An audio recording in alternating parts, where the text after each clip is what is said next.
Hello，大家好，我是阿丽。现在是提子大量上市的季节。提子是欧亚葡萄的一种品种，口感和味道和葡萄都差不多。提子吃起来酸甜可口，营养又美味，很多朋友都非常喜欢吃。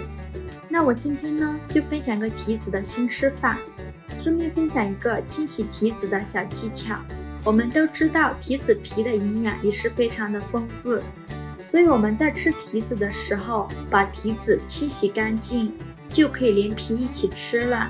提子皮吃起来酸酸甜甜的，特别好吃。我们买回来的提子不要成串的清洗，这样细菌和脏东西都是洗不掉的。正确的方法就是将提子带蒂一颗一颗的剪下来，再把剪下来的提子放入大碗中，全部剪好后，往里边倒入适量的清水，再加一勺食盐，加一勺面粉，用手给它抓拌均匀。这里加盐呢，食盐有杀菌消毒的作用，面粉具有很强的吸附性，能很好的把提子表面的脏东西吸附出来。抓拌均匀后，给它控水捞出，再把它放入另外一盆清水中，给它多清洗几遍，把表面的面粉清洗干净，直到清洗提子的水变得清澈为止。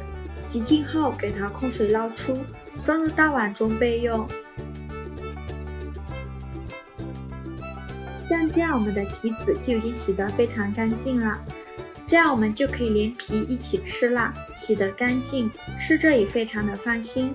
那我今天呢，分享一个提子非常简单又好吃的做法。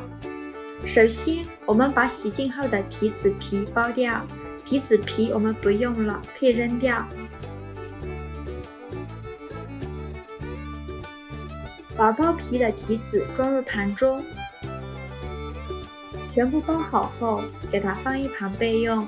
接下来准备2个鸡蛋，将它倒入另外一个碗中，用筷子搅散，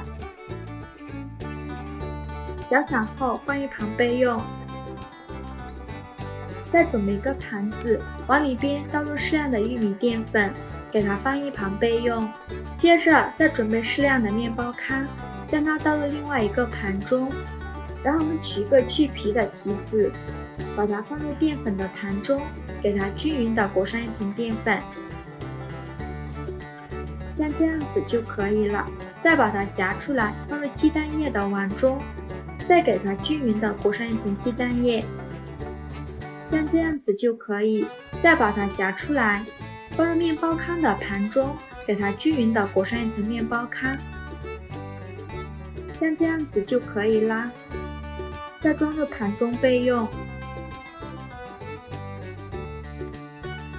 全部做好后，锅烧热，多放一些油，开大火把油烧热，放一根筷子下去，周围能迅速起小泡泡，说明油温已经可以了。然后把提子一个一个的放入锅中，开中小火慢炸，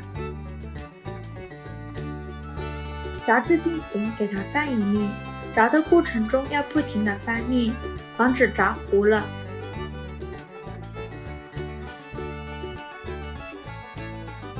炸至金黄，像这样子就可以出锅啦。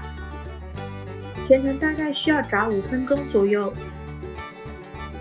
用漏勺给它控油捞出，控干油后装入盘中，就可以美美的享用了。像这样，我们非常简单又好吃的脆皮葡萄就做好了，一个个金黄色的，非常的漂亮。吃起来外酥里嫩，比脆皮香蕉还要好吃。外皮焦香酥脆，内里酸甜多汁，出锅连挑食的孩子都非常喜欢吃。虽然是油炸的，但是里面一点也不吸油，一口一个，好吃到停不下来。喜欢吃葡萄的朋友一定要收藏起来试试哦。喜欢我的视频就关注我吧，我是阿丽，谢谢您的支持。